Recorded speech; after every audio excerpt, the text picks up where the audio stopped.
In the struggling economy, David Campbell has been holding off buying new forklifts for his Connecticut lumber business. But the president's tax incentives could make him change his mind.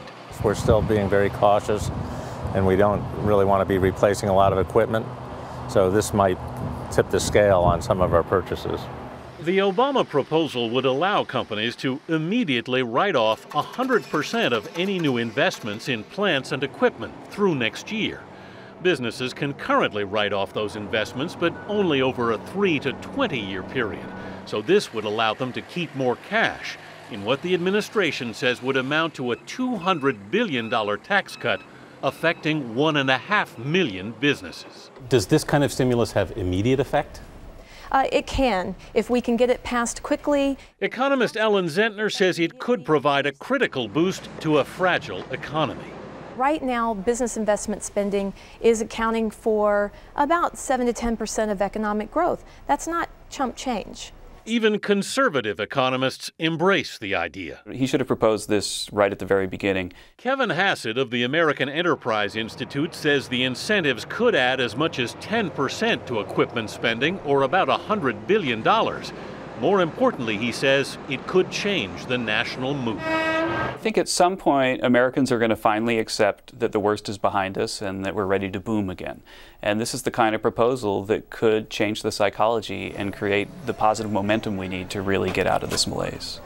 The White House says the final cost of the incentives would be about $30 billion. The administration is also proposing a permanent extension of the research and development tax credit. Katie? All right, Anthony Mason. Anthony, thanks so much. Let's go now to our chief White House correspondent, Chip Reed. Chip, obviously the Democrats control Congress, but what are the chances the president will be able to get these proposals passed before Election Day?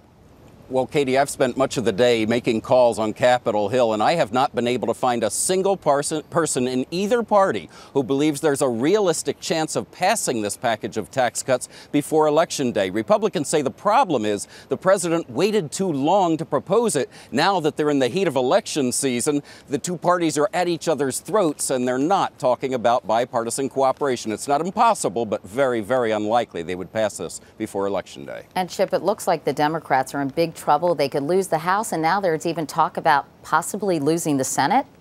That's right, Katie. You know, Election Day is just 8 weeks away, and the battle for control of Congress is red hot. To take back the House, the Republicans would need a net gain of 39 seats. And the good news for Republicans is that 52 seats currently held by Democrats are considered to be at high risk of turnover. Now, it would be a lot harder for Republicans to take over the Senate. They need a net gain of 10 seats. That means they'd have to take nearly all the 13 Democratic seats now considered at risk, plus hold on to the 5 GOP seats now at risk. Either way, Democrats are running scared in both houses, Katie. All right. Chip Reed at the White House. Chip, thank you very much.